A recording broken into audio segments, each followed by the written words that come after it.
18 के 5 क्वेश्चन जैसे चल रहा है पैटर्न, 6 के 3 या 9 का। तो पहले क्वेश्चन की अगर बात करते हैं, जहां तक एक्सपेक्टेड है 6 क्वेश्चन आएंगे 3-3 नंबर के, जिसमें मोस्ट ऑफ थ्योरी होगी। थ्योरी में जो तुम्हें करना है, अगर तुम्हें ग्रेजुएशन की बुक से दिक्कत आ रही है तो एक बार ना 11th क्लास की बुक उठा लेना। 11th क्लास की बुक में से इसके एडवांटेजेस, लिमिटेशन, ऑब्जेक्टिव, उसके बाद अकाउंटिंग प्रिंसिपल्स, ये 3rd चैप्टर होगा। 11th की बुक का 3rd चैप्टर होगा accounting principle, accrual concept, business entity concept, money measurement concept, उधर सुन जाओ, मनी मेजरमेंट कॉन्सेप्ट, बहुत सारे कॉन्सेप्ट्स हैं। ये ज्यादा इंपॉर्टेंट है। प्रिंसिपल, अकाउंटिंग प्रिंसिपल ध्यान से पढ़ के जाना। 6 नंबर तो ये है, अकेला चैप्टर 6 नंबर का है। चाहे तो ग्रेजुएशन की बुक से उठाना। लेट क्यों आया और कोडिंग क्यों नहीं आया तुम्हारे पास? एक दिन तो बताएं जब आना है। फोकस तो बाद में बात करता हूं एग्जाम। हां ससुरा ठीक है अपना लिवर में दिया ये करो भी है शॉर्ट ये कट कर दे मैं वीडियो वायरल हो सही है ना? और ध्यान दे यार, बंद कर रखे थी। कोई नहीं। अकाउंटिंग प्रिंसिपल तुमने ज्यादा ध्यान देना है। अकाउंटिंग प्रिंसिपल पढ़ने कैसे वो समझो। इसमें हमेशा केस स्टडी आएंगी। 2 केस स्टडी तो 101% कंफर्म है, आएंगी ही आएंगी। 2 केस स्टडी में क्या, जैसे एक एग्जांपल के तौर पे बता रहा हूं कि capital is treated as separate from its owner. ठीक है, जो कैपिटल होती है, या फिर कह सकते हैं capital is treated as liability for partnership firm. कि कैपिटल लायबिलिटी क्यों है, जबकि मालिक अपनी जेब का पैसा अपनी फर्म में डाल रहा है, फिर भी वो लायबिलिटी है। क्यों? Because of business entity concept. Business entity concept कहता है कि अगर आपने बिजनेस को में पैसा डाला तो बिजनेस अलग है, तुम अलग हो।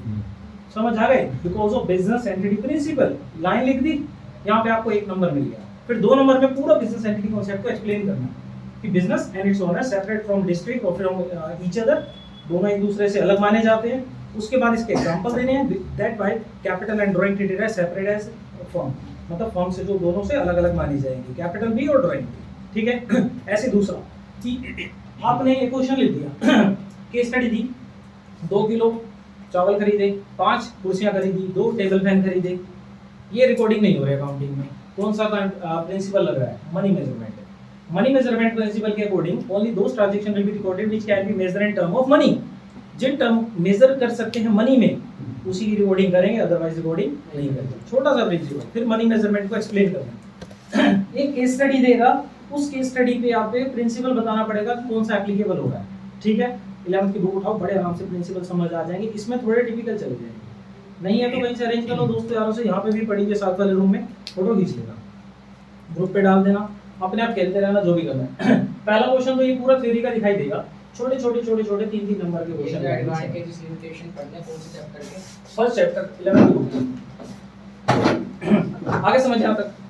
इसके बाद इसके अंदर तुमने पढ़नी है एएस, अकाउंटिंग स्टैंडर्ड, जिसमें AS2 और AS6 इंपॉर्टेंट है।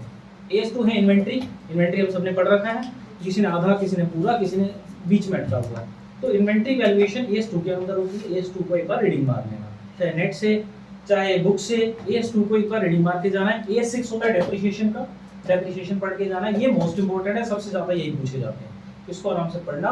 ये पूरा एकदम फर्स्ट क्वेश्चन तुम्हारा पूरा तैयार हो जाएगा। मान के चलो कि जैसे तैयारी नहीं हुई है जिन बच्चों की, उन्होंने थ्योरी कुछ भी हाथ नहीं लगाई है, तो थ्योरी लास्ट टाइम पे हाथ लगाने के लिए आज आराम से तुम 6 नंबर के 3 क्वेश्चन, 3-3 नंबर के 6 क्वेश्चन की तैयारी हो जाएगी। 10, 12, 15 कितने भी आ सकते हैं, वो दुकान डिपेंड करता है तुम कितना पढ़ाई कर रहे हो।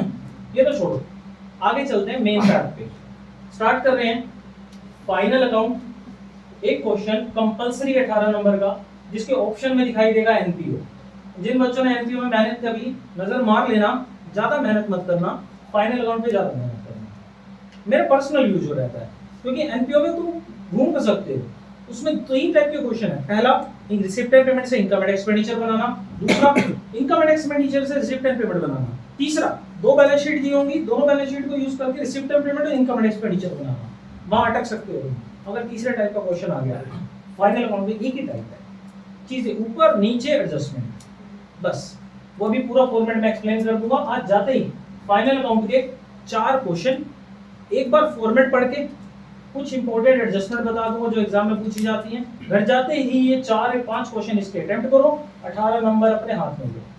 टाइमर जब तुम पढ़ने बैठो, पेपर देने बैठो, अभी तक तुम पेपर दे रहे हो, तुक्का भेड़ भाई साहब मेरे को आके बोलते हैं पहला वर्ड दिखाई देगा, समझ आ गया, उसी को पेलता गया। चलो ठीक है, ऐसे नहीं करना है। हाँ, सब नहीं करना, ठीक है, तैयारी नहीं करी, अचानक से पेपर आ गया, ये कह सकते हैं। ये अचानक से पेपर तुम्हारे लिए नहीं आए हैं, ये अचानक से पेपर जब मैं फर्स्ट ईयर में था मेरे लिए भी आए थे। जब अचानक से, जब भी फर्स्ट ईयर का बैच में पिछले 10 सालों से पढ़ा रहा हूँ, हमेशा एक ही बात सुनता हूँ, अचानक से पेपर आ गया। नहीं भाई, मैंने पहले दिन ही हर बच्चे के घर फोन कर दिया था, एडमिशन होते ही मैंने अगले दिन फोन कर दिया था, भाई पढ़ना शुरू कर लो, पेपर ढप्पा करेंगे। और वही हो रहा है सबके साथ, पेपर ढप्पा करते हैं, पेपर ढप्पा नहीं करते। हमें पता होता है टीचर लोगों को कि पेपर ढप्पा करते हैं, हमारी आदत है, हमें कॉलेज में सेटलमेंट होने में टाइम लग जाता है। अब सेट हो चुके हो तुम, भुक्तभोगी हो चुके हो, अगले सेमेस्टर में ढंग से पढ़ाई करेंगे। अब इसमें अब करना है हमने एनपीओ। एनपीओ जरूरी नहीं है करना, फाइनल अकाउंट को ढंग से 18 नंबर की तैयारी, आज रात को तुम्हारा 18 नंबर की यही तैयारी होगी। पेपर देने बैठो, आधे घंटे का टाइम होगा तुम्हारे पास, आधे घंटे से जहां ऊपर लगे थोड़ा स्पीड बना लो, 10 मिनट और एक्स्ट्रा ले लो, कोई बात नहीं, 40 मिनट, क्योंकि तुम्हारे पास 5 क्वेश्चन करने के 3 घंटे हैं। मतलब अगर मैं आधा घंटा सब पे लूं, तब भी आधा घंटा एक्स्ट्रा बच रहा है, वो आधा घंटा 10-10 मिनट अगर अलॉट कर दूं, 2-2, 3-3 मिनट अलॉट कर दूं, डिपेंड करता है कहां अलॉट किए जा रहे हैं, लेकिन 5 क्वेश्चन अटेम्प्ट होने चाहिए पेपर में। शुरुआत कैसे करना, फाइनल अकाउंट से, क्योंकि सबको आता होगा, क्योंकि आज पहला दिन हम फाइनल अकाउंट के लिए दिमाग से तैयार होकर जा रहे हैं। फाइनल अकाउंट कभी गलत हो नहीं सकता, किसी का कभी गलत नहीं हुआ। दिक्कत कहाँ थी, बैलेंस शीट मैच नहीं होती है, वो तो 11 से ही मैच नहीं होती। ठीक है, जब तक मैच कोशिश करेंगे ना मैच करने की, हो जाएगी मैच। नहीं हुई तो 18 में से 12-13 को नहीं नहीं आई तो लायबिलिटी का टोटल असेट में डाला ना। ऐसे तो करते हैं। यही तो करते आ रहे हैं, यही तो करते आ रहे हैं। तो बात है कि नंबर लेने हैं। टीचर हमें बेवकूफ समझता है, हमें टीचर को बेवकूफ बनाना है कि हमारा लायबिलिटी का टोटल असेट टोटल बराबर आ रहा है, खत्म बात। नहीं आ रहा तो भी करना, टाइम वेस्ट थोड़ा ना करना, चेकिंग कराकर जैसे भी करके फाइनल अकाउंट मैच करके आना है। जिसको भी फोन करूं पेपर के बाद, जिसका फोन है हमारी बैलेंस शीट मैच होगी, ये बोलना है, तो ये नहीं बोलेगा बैलेंस शीट मैच नहीं हुई। ठीक है, थर्ड क्वेश्चन की तरफ आते हैं। ब्रांच और डिपार्टमेंटल में चॉइस आएगी। ठीक है, ब्रांच के दोनों मेथड के फॉर्मेट को रट लो, दोनों फॉर्मेट को, branch data system, branch stock and data system, दोनों मेथड को आराम से रट के जाओ, आराम से सोल्व हो जाएगा। डिपार्टमेंटल भी हमने कर ही रखा है सबने, डिपार्टमेंटल के 2 क्वेश्चन करके जाना, वो मैं बता दूंगा, इसके अलावा कुछ नहीं करना।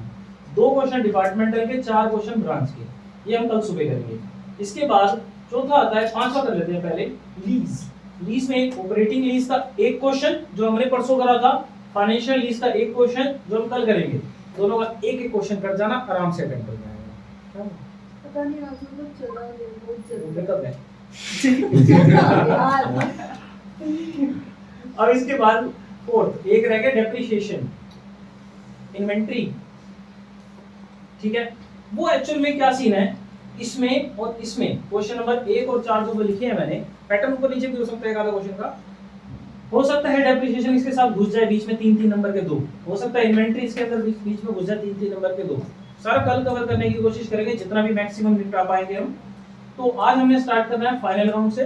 फाइनल अकाउंट का एक बार फॉर्मेट एक्सप्लेन कर रहा हूं, कौन सी चीज कहां जाती है, कौन कौन सी एडजस्टमेंट हो सकती है मैक्सिमम। इसको स्टार्ट करते हैं। ये तो था हमारा पेपर का पैटर्न, क्वेश्चन एक भी नहीं छूटना चाहिए, क्वेश्चन पूरे 5 अटेम्प्ट करने कुछ भी करके, क्योंकि हमें मोस्टली पढ़ा हुआ है, ये नहीं है कि कुछ भी चीज छूटी हुई है। ये होता है अधूरा करा हुआ है लेकिन करा जरूर हुआ है। ठीक है, स्टार्ट करते हैं इसको पहले फाइनल अकाउंट के फॉर्मेट से। फाइनल अकाउंट में हमारे 3 अकाउंट बनते हैं, सबको पता ही होगा।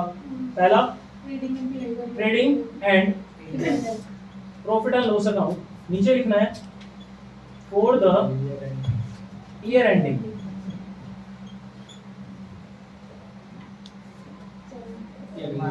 दूसरा मार्क कर लो अभी। क्या पढ़ा होगा टेबल में, देखिए भाई मार्कर पागल है क्या? पेन है। नहीं है।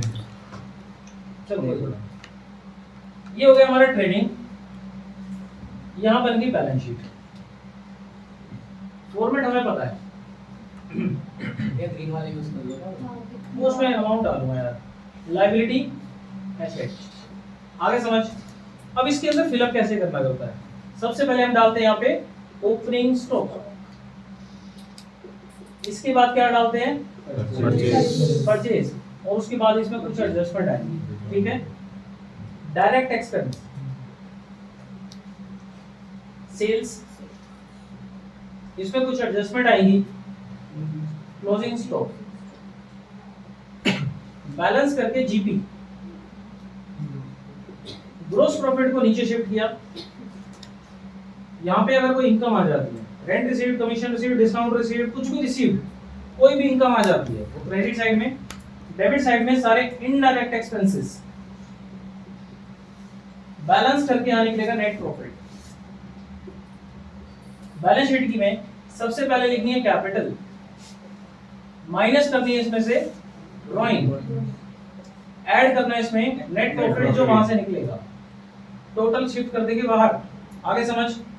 इसके बाद लायबिलिटी में क्रेडिटर, बीपी, आउटस्टैंडिंग, लोन, ये सारी आइटम। एसेट साइड में bank balance, cash balance, debtor, plant and machinery, building, furniture. आगे समझ बात यहाँ तक। पेटेंट्स भी आते हैं ऐसे। पेटेंट इंटेंजिबल एसेट्स होती है, एसेट्स में ही आएंगे गुडविल, क्लोजिंग स्टॉक भैया पुराने प्रोविजंस कहाँ जाते हैं? तो सब बताऊंगा एडजस्टमेंट में, होगा तो पता चलेगा ना। वो भी एडजस्टमेंट दिखाऊंगा तो बताऊंगा। यहाँ तक समझ आ गई बात। अब मेन दिक्कत कहाँ आती है, हमें खर्चे छाटने में, ऊपर कौन सा नीचे कौन सा। जब तक गुड्स मैन्युफैक्चर नहीं हो जाते उससे पहले के खर्चे सारे ऊपर, एक बार गुड्स मैन्युफैक्चर हो गए उसके खर्चे नीचे। आगे समझ यहाँ तक। पता कैसे चलता है कि मैन्युफैक्चरिंग से पहले के, मैन्युफैक्चरिंग की बाद के। इसको पढ़ने के लिए बेस्ट एग्जांपल लेते हैं एक बार। ये ए है, ये बी है, ये सी है, ये हम है, ये हमारी फैक्ट्री, ये हमारा ऑफिस। हम ए से रॉ मटेरियल खरीदते हैं। रॉ मटेरियल लाइक आपको हलवाई हो, मिठाइयाँ बनानी है, मिठाइयाँ बनाने के लिए क्या चाहिए, खोया, खोया वगैरह मंगाया, काजू बादाम पिस्ता चांदी का वर्क, सब हम मटेरियल मंगाते हैं, ए से मंगाते हैं। ए मान लो कहीं भी चाइना वगैरह में बैठा है, फैक्ट्री में मंगवाते हैं, फैक्ट्री में मैन्युफैक्चर कराकर उसके डब्बे बनवाकर ऑफिस में भेजते हैं और जाके कस्टमर यानी कि सी को बिक जाता है। और हमारे कस्टमर पूरे वर्ल्ड वाइड में कहीं पे भी हैं। अब इसमें पता कैसे चलेगा कि डायरेक्ट कौन सा और इनडायरेक्ट कौन सा है। सबसे पहले बात करते हैं फैक्ट्री के यहाँ तक के क्या खर्चे होंगे, डायरेक्ट। हमने माल खरीदा, माल खरीदते टाइम कैरेज इनवर्ड पे करी, कैरेज इनवर्ड क्या होगा, डायरेक्ट। कैरेज आउटवर्ड इनडायरेक्ट, सामान जाने पे भाड़ा पे हो रहा है। माल खरीदते हैं तो लगती है इंपोर्ट ड्यूटी, वो क्या हो जाएगा हमारा, डायरेक्ट। और एक्सपोर्ट ड्यूटी इनडायरेक्ट। जब माल खरीदते हैं तो उसके ऊपर ऑक्ट्रॉय, ऑक्ट्रा होता है जब पानी के जहाजों से सामान आता है उसके किराए, ऑक्ट्रॉय। उसके बाद जब सामान उतरता है डॉक चार्जेस, ये सारे हमारे कौन से हो जाएंगे, डायरेक्ट। ऑक्ट्रॉय और dock charge, octroi, dock charges, import duty, custom duty, ये सारे हमारे क्या हो जाएंगे, डायरेक्ट, क्योंकि अभी माल आ रहा है। माल आ गया फैक्ट्री में, फैक्ट्री में आने के बाद फैक्ट्री का रेंट, फैक्ट्री की क्लीनिंग, फैक्ट्री में मजदूर काम करते हैं उनकी वेजेस, फैक्ट्री में कोई भी खर्चा आ जाता है, फैक्ट्री के मैनेजर की सैलरी, फैक्ट्री में कोई भी खर्चा आ जाए तो वो कहाँ जाएगा, ऊपर, यानी कि डायरेक्ट। अब माल बन के तैयार हो गया, माल चला गया कहाँ पे, ऑफिस में। ऑफिस में क्या क्या खर्चा लगेगा हमारा, ऑफिस का रेंट, ऑफिस की cleaning, auditor fees, printing and stationery, depreciation, bad debt, वो सारी एडजस्टमेंट कहाँ करेंगे, नीचे, मतलब इनडायरेक्ट एक्सपेंसेस। माल गया तो कैरेज आउटवर्ड और एक्सपोर्ट ड्यूटी, माल बाहर जा रहा है, एक्सपोर्ट ड्यूटी कहाँ आएगी, नीचे। कोई अगर इनकम आ जाए तो किस साइड आएगी, क्रेडिट साइड। आगे समझ बात यहाँ तक। भैया सिर्फ पावर दे रखा हो तो पावर हॉर्स पावर होती है ऊपर, पावर ऊपर, लाइटनिंग नीचे। अगर मान लो पावर आ गई ऊपर, लाइटनिंग आ गई तो नीचे। ये सारी एडजस्टमेंट करने के बाद, ये मतलब खाली करना आ गया हमें। खाली करने के बाद आती है इसकी बारी एडजस्टमेंट करने की। अब कुछ इंपॉर्टेंट एडजस्टमेंट बता रहा हूँ जो फाइनल अकाउंट में आएंगी। सैलरी वेजेस पे 8000 का होता तो पहला जैसे मान लो पहला अगर वर्ड। जैसे वेजेस है, मजदूर काम करते हैं फैक्ट्री में, एम्प्लॉय काम करते हैं ऑफिस में, ठीक है। मजदूर को मजदूरी दी जाती है इसलिए उसको फैक्ट्री में डालते हैं, यानी कि वेजेस ऊपर। नहीं, वो कह रहे साथ में आगे कोई वो एक्सप्लेन कर रहा हूँ। सैलरी दी जाती है एम्प्लॉय को, एम्प्लॉय कहाँ काम करते हैं ऑफिस में, तो नीचे। वेजेस एंड सैलरी इकट्ठी आ गई, पहले वर्ड पे ध्यान दो, ऊपर। अगर सैलरी एंड वेजेस है तो नीचे, वेजेस एंड सैलरी है तो ऊपर। आगे समझ में आते हैं अंदर। जब ये सारी चीजें छाट लेंगे, अब बात आती है पेपर में ऐसा क्वेश्चन नहीं आएगा पेपर में हमें स्टेप बाय स्टेप नंबर मिलेंगे। 3 नंबर की परचेज आएगी, 3 नंबर का सेल्स आएगी, 3 नंबर का क्लोजिंग स्टॉक आएगा, 3 नंबर का मैनेजर कमीशन, 3 नंबर की कैपिटल निकालना, 3 नंबर टोटल मैच करने के। मतलब ऐसे 6 क्वेश्चन होंगे, इसी को पूरा बनाकर हमें नीचे आंसर देने हैं। पहले का आंसर जी ये रहा, दूसरे का आंसर जी ये रहा, बनाना पूरा है लेकिन आपको नीचे स्टेटमेंट देनी पड़ेगी। पहले का आंसर ये था, दूसरे का आंसर ये था। अगर खाली बना के छोड़ा ही तो हो सकता है 18 में से तुम्हें 7-8 नंबर मिल जाएं। लेकिन अगर जैसे उसने बोला how much total purchase recorded in financial statement, तो बस एक लाइन लिखनी है, total purchase amounting to rupees this, तो आपको इसके 3 नंबर पूरे मिलेंगे। ऊपर बना भी दिया, नीचे आंसर भी दे दिया, वो देना जरूरी है। समझ गए बात को कि कैसे हमें आंसर देने हैं, कैसे हमने प्रेजेंटेशन देनी है, वो ध्यान रखना है। अब बात आती है इस चैप्टर की पूरी एडजस्टमेंट की जो इंपॉर्टेंट है, वो ध्यान से आराम से रिकॉर्डिंग भी घर जाके सुन लेना, क्योंकि इसलिए तुम्हारे लिए बनी है सारी एडजस्टमेंट लिखवा रहा हूँ जो पूरे चैप्टर में आ सकती है मैक्सिमम A to Z। मुझे मार्कर ला दो यार कहीं से, मार्कर चल नहीं रहा। देखो किचन में इंक पड़ी होगी, लिखने तो दे भी चल कर ही दिया, एक काम करके बीच में फोकस रहेगा। चलता रहेगा। नहीं वही ये चीज़ जहाँ जब ये लिखेंगे ना, वो चीज़ लोगों को क्या हुआ? वो फोकस लॉक कर दो। हो गया, चलो ऑन कर दिया। हाँ पहली adjustment, sale on approval basis पक्का आएगी। सेल ऑन अप्रूवल बेसिस का मतलब क्या होता है? हमने इस शर्त में माल बेचा कि अगर वो बेच देगा तो पैसा दे देगा, नहीं बेच पाया तो माल वापसी आएगा। और एडजस्टमेंट देने का मतलब क्या होता है कि भाई नहीं बिका, ठीक है। इसका मतलब जैसे क्वेश्चन में मान लो ये अमाउंट आ गई, sale on approval basis amounting 5000 which was sold at profit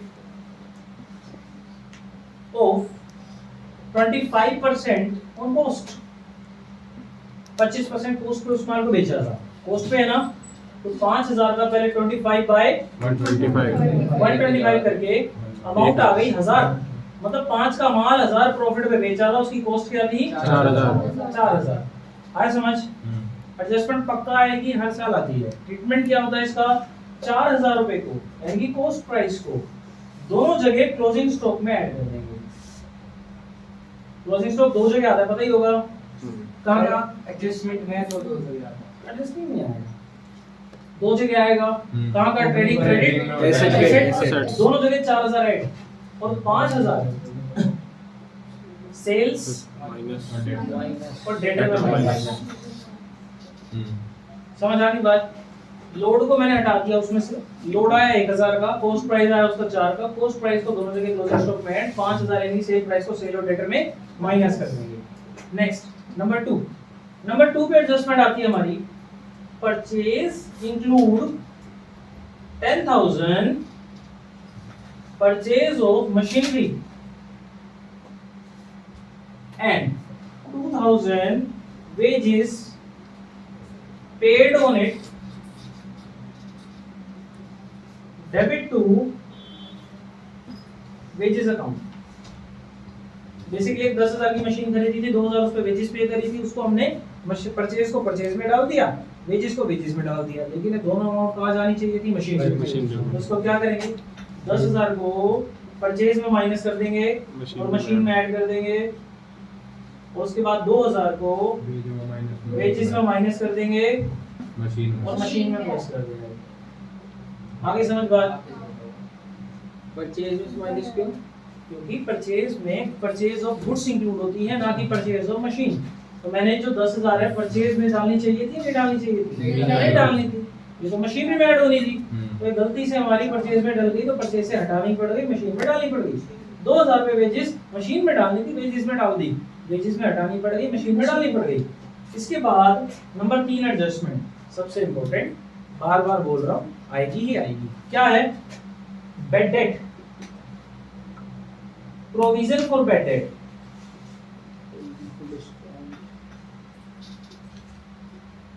provision for discount on debtor. और ये तीनों आइटम ट्रायल बैलेंस के अंदर है। जो क्वेश्चन होता है ना, क्वेश्चन में ऊपर ट्रायल बैलेंस होता है, उसके अंदर है। तो ये कहाँ जाएंगी? इसको प्रॉफिट एंड लॉस के डेबिट में डाल देना, इसको प्रॉफिट एंड लॉस के क्रेडिट में डाल देना, इसको प्रॉफिट एंड लॉस के क्रेडिट में डाल देना। ये अंदर वाले हैं, ये तीनों ट्रायल बैलेंस के अंदर वाले हैं, ध्यान रखना ये तीनों ट्रायल बैलेंस के अंदर हैं। अब बारी आती है एडजस्टमेंट, पुराने वाले।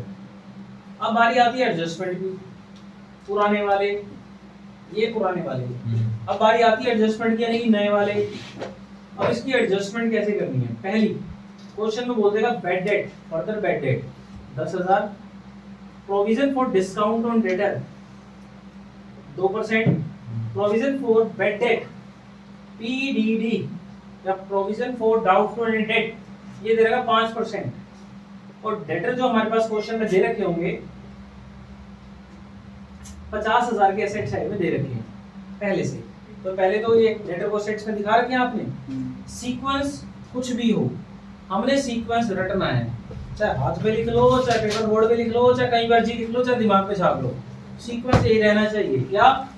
पहले बैड डेट माइनस होगा 10,000 का, बचेगा 40, इसके ऊपर provision for doubtful debt minus होगा 5% का 2,000, बचेगा 38,000, तो उसमें 2% माइनस होगा provision for discount on debtor, 2% इसका आया 1900, 19 नहीं आया, कितना आएगा 7, अच्छा 2% है यार, 760 रुपए 760 रुपए माइनस करके जो वैल्यू बचेगी 37,240, ये नेट डेटर एसेट साइड में शो होंगे। आगे समझ आता है? अभी ये डाउटफुल और उसका बैड डेट का दोनों का दे रखा है, तो पहले ये इसमें 4 चीजें होती हैं ना, एक और एडजस्टमेंट भी तो कीजिए। नहीं, 2 ही 3 होती है बस। डिस्काउंट की बनता है अलग से। वो एक डिस्काउंट अलग से आता है, वो यहाँ पे माइनस होगा, मतलब परसेंटेज जो होगी लास्ट में लगेगी, और परसेंटेज किसकी पहले लगेगी? प्रोविजन फॉर डाउटफुल डेट पहले, provision for discount on debtor बाद में। तो सीक्वेंस याद रखना है, पहले bad debt, provision for discount on debtor, provision for पहले बैड डेट, फिर प्रोविजन फॉर बैड डेट, फिर डिस्काउंट ऑन डेटर। सीक्वेंस यही रहना चाहिए, ऊपर नीचे नहीं हो सकता। अगर मान लो पहले 2 लगा दिया फिर 5 नंबर नहीं मिलते, 0 मिलेंगे उसके। और ये तीनों कहाँ चले जाएंगे? P&L के डेबिट साइड, तीनों ऐड करके शो कर देंगे। Further bad debt, provision for doubtful debt, provision for discount on debtor, तीनों डेबिट में शो कर देना। सबसे आसान तरीका है इसको शो करने का, कभी गलती नहीं होगी। आगे समझ, पुराने वाले क्रेडिट साइड में, नए वाले डेबिट साइड में। क्लियर है यहाँ तक? कोई प्रॉब्लम? आगे चलते हैं, इसको डालो। ये 3 एडजस्टमेंट इंपॉर्टेंट है जो हमेशा आती हैं। डिस्काउंट ऊपर ही माइनस करना है। हाँ, ऊपर ही माइनस करना है। और कभी भी कोई भी एडजस्टमेंट आए, सारी एडजस्टमेंट करने के बाद परसेंटेजेस लगाई जाती हैं। भैया प्रोविजन फॉर डाउटफुल डेट और बैड डेट अलग अलग है। प्रोविजन फॉर डाउटफुल डेट नहीं, और बैड डेट एक ही है। दोनों दे रखे हैं तो दोनों नहीं होते यार, वो है ही एक वो चीज ही है कि 2 कैसे हो सकते हैं? अगली एडजस्टमेंट जो सबसे इंपॉर्टेंट है, 11th क्लास से पढ़ते आ रहे हैं, डेप्रिसिएशन की। जैसे बिल्डिंग पे डेप्रिसिएशन लगाना है 10%, मशीन पे लगाना है 15%, बिल्डिंग पे लगाना है 5%, जो भी परसेंटेजेस हो, तो क्या करना है आपको? ये परसेंटेज लगा कर माइनस करके उसको कहाँ डाल दोगे? एक तो रिलेटेड एसेट्स में से माइनस प्रॉफिट एंड लॉस के डेबिट, बेसिक एडजस्टमेंट। लेकिन मान लो डेट्स आ गई, उस डेट्स के अकॉर्डिंग करना पड़ेगा। बिल्डिंग हमारे पास लिखी है 12 लाख की, जिसमें से उसने बोला 2 लाख की बिल्डिंग हमने 1 अक्टूबर को खरीदी है और 10 लाख वाली पुरानी थी, तो 10 लाख वाली पे पूरे साल का डेप्रिसिएशन लगेगा, 2 लाख वाली पे 6 महीने का डेप्रिसिएशन लगेगा। तो टोटल डेप्रिसिएशन मान लो इसका 10% है, तो 2 लाख रुपए का 10% 20,000, 6 महीने का कितना आया? 10,000, और इस पे 10 लाख का 10% 1 लाख, टोटल डेप्रिसिएशन कितना लगेगा? 1,10,000। ये डेप्रिसिएशन एक तो रिलेटेड एसेट जैसे माइनस और प्रॉफिट एंड लॉस के डेबिट साइड में। आगे समझ यहाँ तक? कोई प्रॉब्लम? इसके बाद एडजस्टमेंट 5th क्लोजिंग स्टॉक की। क्लोजिंग स्टॉक में जैसे मैंने पहले भी कराया था 2-4 दिन पहले काफी बच्चों को, क्लोजिंग स्टॉक की वैल्यूएशन या तो 31 मार्च की जगह पे कुछ टाइम पहले या कुछ टाइम बाद में हो गई। मान लो 21 मार्च को हो गई या 7 अप्रैल को हो गई, ठीक है? या पहले हुई या बाद में? और क्लोजिंग स्टॉक की वैल्यूएशन मान के चल रहा हूँ दोनों जगह 40,000 है। तो इसमें आपको परचेज को ऐड करना है, सेल्स की कॉस्ट को माइनस करना है, ये बचेगा क्लोजिंग स्टॉक। ठीक है, मतलब आपने 21 मार्च से 31 मार्च के बीच में 10 दिन में कुछ माल खरीदा है, तो उसको क्या कर देना है प्लस।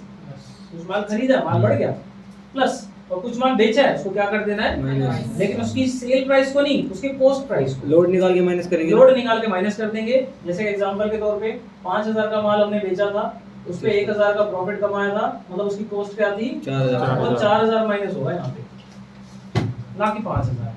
ठीक है, लोड निकाल के माइनस कर देंगे। सेम ऐसे ही अगर क्लोजिंग स्टॉक की वैल्यूएशन 7 अप्रैल को करी और 31 मार्च से 7 अप्रैल के बीच में 7 दिन में कुछ सेल परचेज हुई है, उल्टा कर दो, परचेज को माइनस। सेल को ऐड। लेकिन सेल के कॉस्ट प्राइस को ऐड करना है। ये हमारे पास क्लोजिंग स्टॉक की वैल्यू आएगी नेट, ये हमारी ट्रेडिंग अकाउंट के क्रेडिट साइड में और एसेट साइड में शो होगी। आगे समझ, ये जो मैंने पेपर सैंपल पेपर करवाया था, भेजा था, तो उस पेपर में ये सेम एडजस्टमेंट सारी हैं, करवा भी रखी हैं सारी की सारी। बस एक बार नोट डाउन करने वाली बात है कि भैया, उस पे साफ सुथरा ढंग से एक बार ये होगा। बताना फिर से कहाँ कहाँ जाएगी क्या यही वाली सेल परचेज? परचेज को ऐड करना है, सेल को माइनस करना है, इसमें परचेज को माइनस करना है, सेल को ऐड करना है। जाएगी कहाँ वो पूछ रहा हूँ। कहीं नहीं जाएगी वो। क्लोजिंग स्टॉक आएगी सीधा। और कहीं नहीं जाएगी। नेट क्लोजिंग स्टॉक जो बचेगा वो नेट क्लोजिंग स्टॉक दोनों जगह एसेट साइड में और ट्रेडिंग क्रेडिट साइड में जाएगा। बस इसकी कैलकुलेशन रफली दिखानी है। आगे समझ, परचेज और सेल में तो नहीं जाएगी ना? परचेज सेल कोई मतलब उस दिन नहीं। जो आपने विच एवरेज लेस बताया था वो किस चीज का अच्छा बताया हाँ, एक था? चीज बताई थी हाँ, आपने। इस क्वेश्चन में एक एडजस्टमेंट थी कि जैसे अब मेरे पास ये वैल्यू आ गई, क्लोजिंग स्टॉक की वैल्यू आ गई। अब क्लोजिंग स्टॉक में उसने एक बात बोली थी, closing stock is 64% of market value.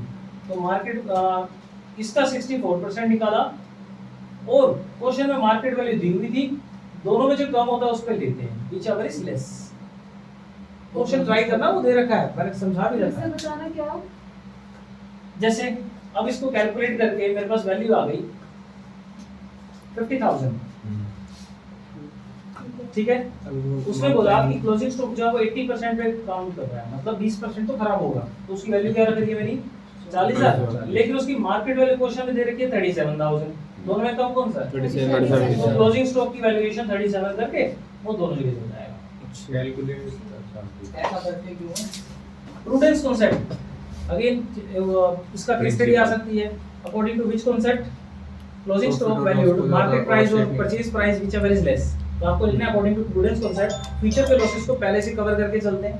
पहले से कवर करने के चक्कर में हमें कुछ नुकसान होने वाले होते हैं, उसको प्रिडिक्ट कर चुके हैं कि क्लोजिंग स्टॉक इससे ज्यादा तो बिक ही नहीं सकता, तो इसलिए उसको लेस पे वैल्यू करके दोनों लेस वाली वैल्यू जो आएंगी कितने ही 37 ट्रेडिंग के क्रेडिट और एसेट साइड में शो कर दी जाती है। आगे समझ, प्रूडेंस कॉन्सेप्ट के अकॉर्डिंग होता है ये। तो आगे चलते हैं।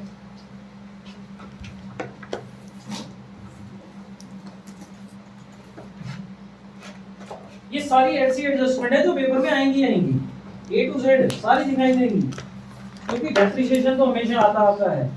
ये जो प्रोविजन फॉर डाउटफुल डेट है ये भी आएगा ही आएगा, कंपलसरी एंट्रीज हैं ये हमारी। एक और इम्पोर्टेंट एंट्री जो एग्जाम में दिखाई देती है,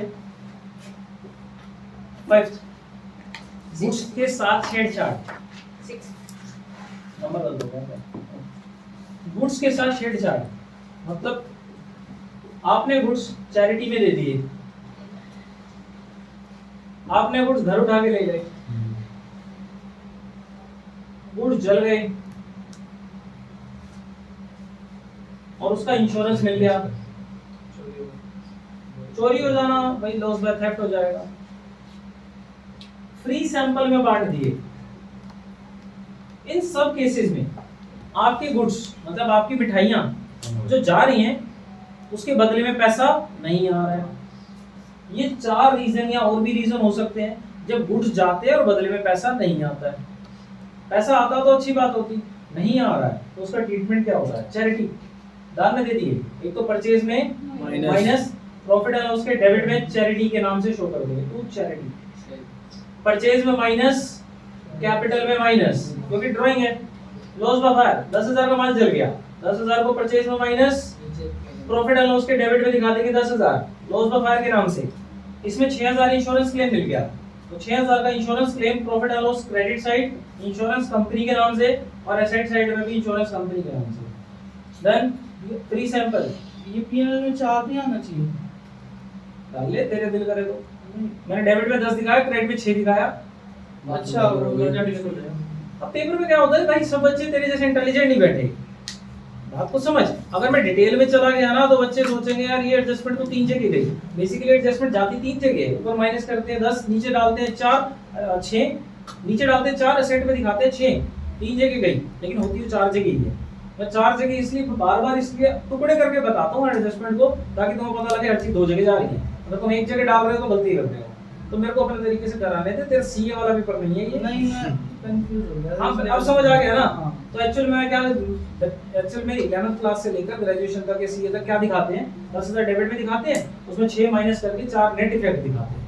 ऐसी प्रोविजन का दिखाते हैं, bad debt, new provision, new doubtful debt, old provision minus होता है, ओल्ड बैड डेट माइनस होते हैं, जो 11th क्लास में स्कूलों में सीखा होगा।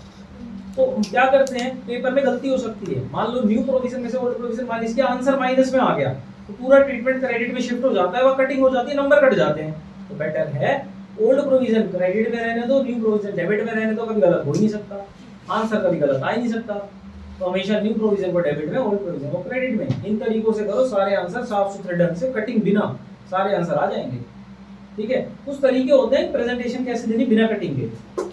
फ्री सैंपल बांट दिए, क्यों बांटे, तो ये परचेज में माइनस, पीएनएल के डेबिट में डाल देंगे एडवर्टाइजमेंट के नाम से जितनी भी अमाउंट होगी, क्योंकि हमारा काम है एडवर्टाइजमेंट कराना। हमारा फ्री सैंपल बांटने का मेन पर्पस क्या था, एडवर्टाइजमेंट कराना, एडवर्टाइजमेंट कर दिया हमने। आगे समझ यहाँ तक, ये तो सारी एडजस्टमेंट परचेज में से पूरे चांस है इस एडजस्टमेंट के आने के। तो वो पूछेगा नेट परचेज क्या, तो नेट परचेज में से देखो 1 2 3 4 आइटम माइनस कर दी, नेट परचेज इतनी है जी। ठीक है, उसके बाद 7th एडजस्टमेंट, कुछ परचेज कर, लाइक मैंने मशीन खरीदी, फर्नीचर खरीदा ऑन क्रेडिट, या गुड्स खरीदे उधारी पे, इस एडजस्टमेंट का क्या करोगे। मान लो मशीन खरीदी तो क्या करोगे, तो मशीन में ऐड, क्रेडिटर में ऐड। फर्नीचर खरीदा तो फर्नीचर में ऐड, क्रेडिटर में ऐड। गुड्स खरीदे, अगर मैंने गुड्स खरीदी है तो परचेज में ऐड और क्रेडिटर में ऐड। क्लोजिंग स्टॉक में ऐड मत कर देना, परचेज में ऐड और क्रेडिटर में ऐड, उधार गुड्स खरीदने के लिए, क्योंकि माल खरीदा फिर रिकॉर्डिंग करना रह गया था, परचेज में ऐड करके क्रेडिटर में ऐड कर देना। ठीक है, यहाँ तक आगे चलते हैं, कहाँ तक पहुंच गए, 7 या 8, चलो जो भी है नंबरिंग से क्या असर पड़ता है। 8 म्यूचुअल डेट, जैसे इस पे एडजस्टमेंट में लिखा क्या होगा, कर दिया start. 5000 due to Ram and 3000 due from him. इसको बोलते हैं 5000 रुपए उससे लेने हैं और 3000 रुपए उसके देने हैं, या उल्टा भी हो सकता है, 5000 रुपए देने हैं, 3000 रुपए लेने हैं। अब कंफ्यूज होने की जरूरत नहीं है, चाहे लेना हो चाहे देना हो, कंफ्यूज होने की जरूरत नहीं। दोनों में से कम कौन सा है, 3, विच एवर इज लेस, दोनों में जो कम है वो उठाओ और ये अमाउंट डेटर क्रेडिटर में माइनस कर दो, हो गया। बिल्कुल सिंपल एडजस्टमेंट। काफी स्टूडेंट क्या करते हैं, 5 में से 3 माइनस करके एक्चुअल में 2 ही तो लेने, 2000 को कराते हैं। नहीं, दोनों में से जो कम होगा उसको उठा लो, दोनों में से माइनस करो। रीजन इसको ऐसे समझ कि मेरे पास एक डेटर है 5 के, वही मेरे क्रेडिटर है 3 के, तो नेट इफेक्ट क्या आया, 2 का। वो कैसे आया, मैंने इधर से भी 3000 उठाए, यहाँ से भी 3 उठाए, यहाँ से 3 जीरो का, यहाँ से 2 बच गए, वही तो दिखाना चाहता था। एडजस्टमेंट तो 3 की हुई। अब बच्चे क्या करते हैं, 2000 की एडजस्टमेंट कराते हैं, गलत हो जाएगा, जीरो मिलेंगे इसमें। म्यूचुअल नेट की एडजस्टमेंट का छोटा सा रूल क्या हुआ, एक और बात बता दो, इसका सिंपल ऐसे याद रख लो ना, अभी याद कर लो, समझ बाद में लेना कि 5000 और 3000 दोनों में से जो कम है वो डेटर क्रेडिटर में माइनस करना है। एडजस्टमेंट का नाम है म्यूचुअल डेट, और उसके बाद प्रोविजन बनाना है। पहले एडजस्टमेंट होगी, उसके बाद सारी एडजस्टमेंट डेटर क्रेडिटर की करने के बाद प्रोविजन फॉर बैड डेट और डिस्काउंट लास्ट में लगाते हैं। परसेंटेज हमेशा लास्ट में लगानी है। अगर पहली एडजस्टमेंट है दूसरी में भी आ गई ना तो समझो लास्ट में लगानी है सारी एडजस्टमेंट करने के बाद। ये नहीं कि तुम पहले 5% लगा दोगे फिर म्यूचुअल नेट की एडजस्टमेंट कर दोगे। सेम ऐसे ही डेप्रिसिएशन भी सबसे लास्ट में लगाना है। हर एडजस्टमेंट सबसे लास्ट में होगी, पहले नहीं हो सकती। पहले कर दी तो नंबर कटने लग जाएंगे। ठीक है, नेक्स्ट एडजस्टमेंट आती है हमारी 9th मैनेजर कमीशन। वो कैसे निकलती है, 11th क्लास में पढ़ रखी है हमने। क्वेश्चन में या तो बोलेगा 5% आफ्टर चार्जिंग कमीशन या बोलेगा 5% Before charging. Before charging commission. समझ आई बात? अब मान के चलो कि मेरे पास प्रॉफिट आ गया 11,000 रुपए का नेट प्रॉफिट। ये कैसे निकला? प्रॉफिट एंड लॉस के बैलेंसिंग से। लेकिन ये 11,000 शो मत करना। ये 11,000 का प्रॉफिट आया, इस 11,000 का क्या करना है? 5/100 105. और यहाँ 11,000 का क्या करना है? 500. आगे समझ पाते हैं? अगर यहाँ पे जो अमाउंट निकल के आएगी, यहाँ पे जो अमाउंट निकल के आएगी, इस अमाउंट को एक तो प्रॉफिट एंड लॉस के डेबिट में डाल देना है और लायबिलिटी में दिखा देना है। सेम इसको प्रॉफिट एंड लॉस के डेबिट में दिखा देना है और लायबिलिटी में दिखा देना है। क्योंकि मैनेजर कमीशन, बस आपको छोटी सी बात याद रखनी है, आफ्टर चार्जिंग कमीशन आए तो उसका 5/105 और 5% बिफोर चार्जिंग कमीशन आए तो 5/100। 11th क्लास से पढ़ते ही आ रहे हैं, बेसिक सी एडजस्टमेंट है। क्लियर है यहाँ तक? और कोई एडजस्टमेंट बताना जरा? चेक डिसऑनर हो गया. क्या हुआ? चेक डिसऑनर हो गया. चेक डिसऑनर हो गया, बिल्कुल बेसिक सी एडजस्टमेंट है। डेट से चेक आया होगा।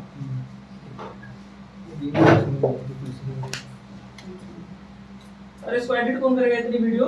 गोलू यार अभी कटी तो करने कर दियो. अरे मेरे को ऐप बता दो या कैसे, मैं खुद ही कर दूंगा। मोबाइल में या लैपटॉप में करता है? कैनवा से कर दो। कैनवा में टैप वो प्रीमियम वाला वीएन कर लो. VN बेस्ट से है. क्या? 5 मिनट सारा हो जाता है. इससे वीएन. वीएन क्या ऐप है प्ले स्टोर।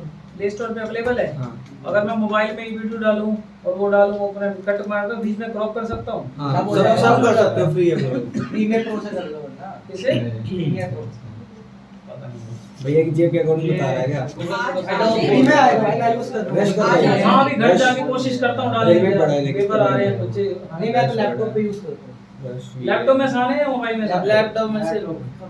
अरे फोन से 5 मिनट में हो जाएगा. फोन से जल्दी होएगा। बट जो क्लियरिटी, अरे गोलू के फोन से मैं ही करके भेज दूंगा अभी. फ्री तो आगे लगे पेजेस खाने जाने. मेरे को आती नहीं, मैं करनी यार, ये तो खुद ही कर अरे रहा हूँ। दिखा देंगे बाहर पड़ेगा। वही तीसरी वाली बताइए मैं आपको. चलो इतनी बड़ी 5 मिनट में हो जाएगी। आराम से। अरे नहीं हो जाएगा। क्रॉप करना है सब हो जाएगा. 5 मिनट लगते हैं बस। यूट्यूब पे थोड़ा डालनी है. फिर भी यार अरे बच्चों को भेजने के समझ भी तो आए। 5 मिनट का काम नहीं है। चलो ठीक है। इसके बाद एडजस्टमेंट कौन सी बोली थी? डिसऑनर. हाँ, एक एडजस्टमेंट है चेक डिसऑनर। चेक डिसऑनर का मतलब समझो, किसी रेटर ने हमें चेक दिया था, उसको हमने बैंक में लगा दिया था, तो हमने बैंक बैलेंस को बढ़ा दिया होगा। पैसा हमारे पास अभी आया नहीं होता, हम पहले से बैंक को बढ़ा देते हैं और डेटर को कम कर दिया होगा, क्योंकि हमने बेसिक एंट्री पास कर दी होगी bank account debit to debtor. Cheque bounce, debtor को फोन करा, तेरा चेक बाउंस, एंट्री को घुमाओ, एंट्री को घुमाएंगे तो डेटर टू बैंक दोबारा से, तो हुआ क्या? डेटर बढ़ गए, बैंक खत्म बात। चेक डिसऑनर में डेटर में से माइनस कर दो और बैंक में से माइनस कर दो। ये डेटा डेटर को प्लस कर दो, डेटर बढ़ गए, बैंक कम हो गया। और बैंक ओवरड्राफ्ट वाला क्वेश्चन में तो सेम अगेन, अगर बैंक ओवरड्राफ्ट है तो बैंक ओवरड्राफ्ट बढ़ जाएगा। वही इसमें मत करो. अलग एक ही बात है, समझ लो, कोई बात नहीं। और भैया डेटा भी बढ़ जाएंगे। डेप्रिसिएशन दे रहा लाइब्रेरी है एसेट दोनों बढ़ जाएंगे मैच करने के लिए। भैया. उसमें वो था ना कि वो जो मशीन खरीदी है 190 की, उसमें 10,000 वो थे, वो हमने पहले से 3 साल पहले रिकॉर्ड नहीं किए थे, तो उसमें डेप्रिसिएशन कैसे लगता है? फिर उसकी वैल्यू आज ले आते हिसाब हैं, से टाइम पीरियड के हिसाब से निकाल देंगे। एक एग्जांपल दे दो. उसका एग्जांपल नहीं दे पाऊंगा, क्वेश्चन इसमें बहुत पढ़ा बड़े हूं। इसमें तीसरी वाली इसमें बस समझाऊंगा, लेकिन अभी टाइम लग जाएगा, बहुत ज्यादा टाइम लग जाएगा उसमें। कराया तो एक बार देख लीजिए, ये रहना था, समझ नहीं एक आया. बार दोबारा ट्राई मारिए, इनको कल सुबह करा देंगे, क्योंकि वो बहुत बड़ी सी वही तो एडजस्टमेंट पूछ रहा है है, वो। 3 साल नीचे कौन सी लगा पूछ रहा है? यही पूछ रहा क्या? है मशीनरी वाली। हम मशीनरी वाली एडजस्टमेंट वो थोड़ा डिटेल में जा रही है एडजस्टमेंट, समझ ही नहीं आई थी वाली. कोई नहीं, दोबारा करा देंगे। अब इसके बाद एक है जीएसटी। अब जीएसटी में भी कई बच्चे कंफ्यूज हो जाते हैं। बैलेंस शीट के अंदर जीएसटी दे रखा है, अगर मान लो इनपुट है और आउटपुट है, दोनों है, ठीक है। आउटपुट को तो मैं काम करना लायबिलिटी में दिखा देना, इनपुट को एसेट में दिखा देना, इतनी सी बात। या फिर आउटपुट को लायबिलिटी में दिखाकर, ये लायबिलिटी साइड है, इसमें से आउटपुट लायबिलिटी में दिखाकर उसमें से इनपुट माइनस कर देना, तो नेट इफेक्ट बाहर शिफ्ट हो जाएगा। सेम ऐसे सीजीएसटी का, सेम ऐसे आउटपुट एसजीएसटी का, इसमें से इनपुट माइनस हो जाएगा, जो नेट इफेक्ट आएगा वो बाहर शिफ्ट हो जाएगा। दो तरीके शो करने के, आउटपुट को लाइब्रेरी में, इनपुट को सेट में, या फिर आउटपुट को लाइब्रेरी में डालकर उसमें से इनपुट माइनस हो जाएगा, नेट नेट बाहर। ये नॉर्मली आएगा जेएसपी की कोई वो तो नहीं आएगी। परचेज में तो नहीं आएगा। परचेज में नहीं होगा, परचेज में इसकी कोई एडजस्टमेंट नहीं होती, दिक्कत आती है रेंट वगैरह की एडजस्टमेंट कि रेंट रिसीव्ड में जीएसटी आ गया। तो मान लो जैसे रेंट रिसीवेबल है, रेंट रिसीवेबल है, रिसीवेबल मतलब अक्रूड, अक्रूड रेंट को क्या करते हैं हम, एक तो पीएनएल के क्रेडिट क्रेडिट रिसीवेबल है, पीएनएल के क्रेडिट और एसेट, ठीक है, ये दिखा देते हैं। लेकिन अगर इसके साथ जीएसटी आ गए तो कैसे शो करेंगे वो ध्यान से सुनना। मान लो रेंट रिसीवेबल है 5000 का, उसमें जीएसटी है 6%, 6% सीजीएसटी, 6% एसजीएसटी। तो अब इसका 6% निकाला, 300 रुपए, 300 रुपए, टोटल कितना आ गया 5600 रुपए। मतलब हमें रेंट कितना मिलना था 5000, जिसमें जीएसटी कलेक्ट कितना होना था 600 रुपए। अब ट्रीटमेंट कैसे शो करेंगे वो ध्यान से, 5000 को तो डाल देंगे पीएनएल के क्रेडिट में, जो फेस वैल्यू होगी, जो फेस वैल्यू होगी जितना रेंट हमें मिलना था, क्योंकि 5000 हमारी जेब में आने हैं और ये 300 हमारी जेब में आने, गवर्नमेंट की जेब में जाने हैं। तो ये दोनों आउटपुट में ऐड कर देंगे, ये जो आउटपुट लायबिलिटी में आता है ना, आउटपुट को ऐड कर देंगे। यहाँ पे लायबिलिटी में आउटपुट है, उसमें सीजीएसटी में सीएसटी है, एसजीएसटी में एसजीएसटी। अभी जो 5600 है ये एसेट साइड में शो कर देंगे रेंट रिसीवेबल के नाम से, क्योंकि टोटल हमने किराएदार से 5600 लेने, ना कि 5000 किराए के, 600 रुपए जीएसटी के, ठीक है। ऐसे किसी भी एडजस्टमेंट हो सकती है। रेंट रिसीवेबल की जगह और इंश्योरेंस रिसीवेबल है, गुड्स जल गए थे, इंश्योरेंस कंपनी से पैसा लेना था जीएसटी के साथ, तो भी यही ट्रीटमेंट होगा। जो उसकी फेस वैल्यू होगी, जैसे अभी थोड़ी देर पहले बताया था 6000 रुपए लेने, तो 6000 को तो पीएनएल के क्रेडिट पे दिखा देंगे, उसका जीएसटी आउटपुट में ऐड कर देंगे, और जो टोटल अमाउंट होगी वो एसेट साइड में दिखा देंगे। होगी एडजस्टमेंट सारी। जीएसटी इनपुट में कब जाएगी? इनपुट में नहीं होता, इनपुट एक्सपेंस में होता है, इनपुट एक्सपेंस में होता है।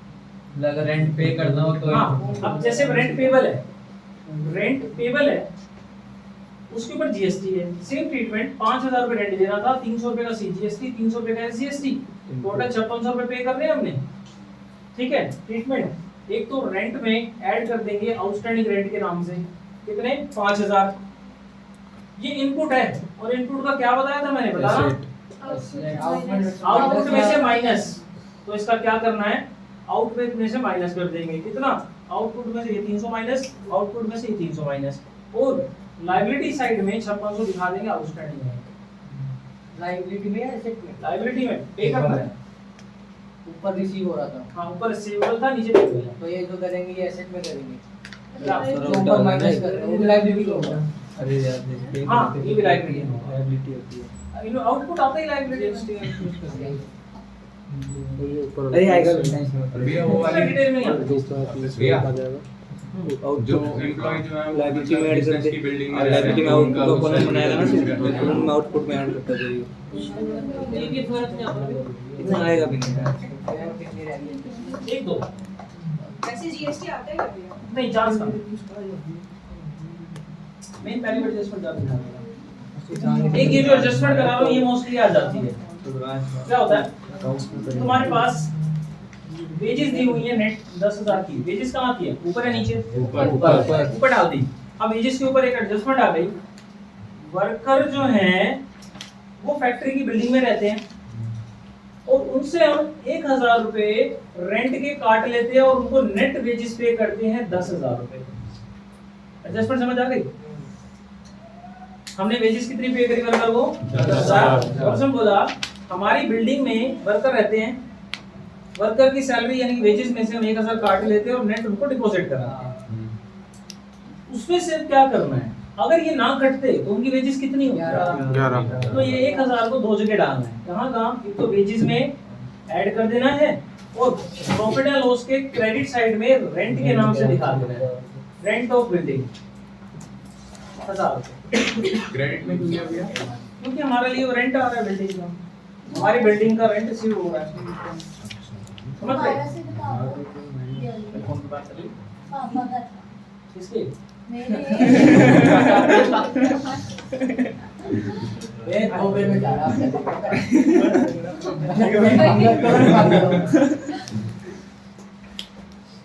चलो पढ़ाई पे ध्यान दो।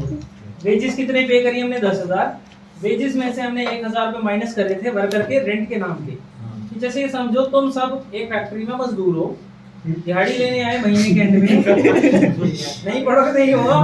आगे 10,000 रुपए दिहाड़ी मिल गई तुम्हें किस बात के 1,000 रुपए काट लिए गए थे कि तुम हमारी फैक्ट्री की बिल्डिंग में रहते हो, किराया काट रहे हैं, किराया काट के 10,000 ले जाओ। अगर मान लो तुम्हारी फैक्ट्री की बिल्डिंग में ना रहते तो तुम्हारी वेजेस कितनी होती? 11,000। तो इसलिए मैंने 10,000 में 1,000 और ऐड कर दिए, 11,000 वेजेस कर दी। और ये फैक्ट्री यानी कि कंपनी के लिए ये हमारे लिए प्रॉफिट है, क्योंकि रेंट रिसीव हो रहा है उस बिल्डिंग के पार्ट का, तो P&L के क्रेडिट में दिखा दिया। ठीक है।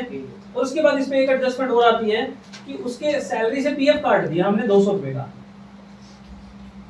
उसकी सैलरी से हमने पीएफ काट दिया 200 रुपए का, और नेट उसको 10,000 रुपए पे करें। अगर ये पीएफ ना कटता तो उसकी वेजेस कितनी होगी? 200। तो इसको क्या करेंगे हम, ध्यान से देखना। एक तो वेजेस में ऐड कर देंगे, और जो तुम्हारा पीएफ दिखाई दे रहा होगा प्रॉफिट एंड लॉस के अंदर PF contribution, profit and loss account के अंदर पीएफ कंट्रीब्यूशन होगा मान लो 400 रुपए का, तो उसमें से 200 रुपए माइनस कर देंगे, क्योंकि 200 रुपए तो वर्कर ने खुद डालने थे पैसे, कंपनी ने कितने डाले थे? 200। तो ये समझो पीएफ का ये गुल्लक है, इसमें कंपनी ने डाले थे 200, उसने एम्प्लॉय ने डाले थे 200, हमने पूरा का पूरा प्रॉफिट एंड लॉस के डेबिट में 400 दिखा रखा था, तो 200 तो मेरा खर्चा था ही नहीं कंपनी का, तो एम्प्लॉय का खुद का खर्चा था, तो वहां से हटा दिए। तो इस एडजस्टमेंट का पीएफ वाली का क्या करना है, वेजेस में ऐड करना और पीएफ में से माइनस करना। और अगर ये 400 हो ही ना तो होगा, पक्का होगा, क्योंकि पीएफ कंट्रीब्यूशन कहां से आ गया? पीएफ होगा तभी तो यहां पे माइनस हो पाएगा।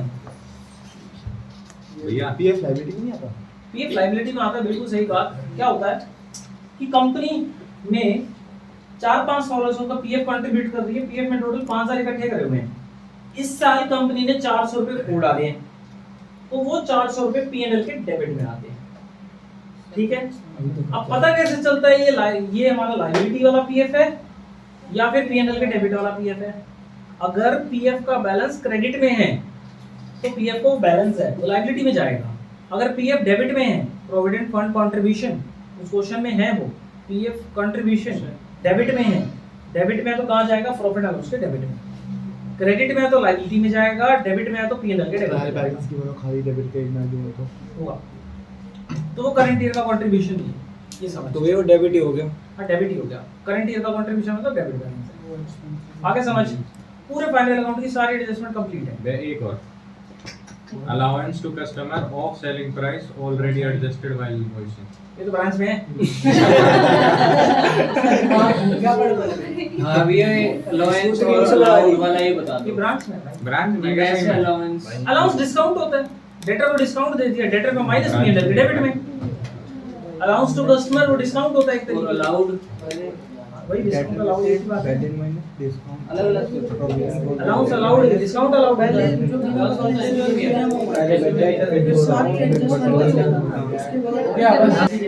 कितना हुआ? 16 रुपए और 16 रुपए। जीएसटी आ गया, ये काम कहाँ जाएगा? ध्यान से सुनियो। पहले तो सीजीएसटी क्रेडिटर में ऐड, और ये परचेज के टाइम पे इनपुट लगता है। इनपुट यानी कि 16 रुपए आउटपुट में से माइनस, सेम ऐसे ही क्रेडिटर में ऐड और आउटपुट में से माइनस। हो गई एडजस्टमेंट। 400 रुपए के गुड्स खरीदे थे, उधार रिकॉर्डिंग करनी रह गई, अभी समझाई थी, परचेज में ऐड और क्रेडिटर में ऐड। और जो उसके ऊपर जीएसटी लगा रहा है वो कहता है 4% का जीएसटी है। 400 रुपए 4%, 16 रुपए 16 रुपए। ये 16 रुपए क्रेडिटर में ऐड और आउटपुट में से माइनस। डीप में आएगा आना ही नहीं। हाँ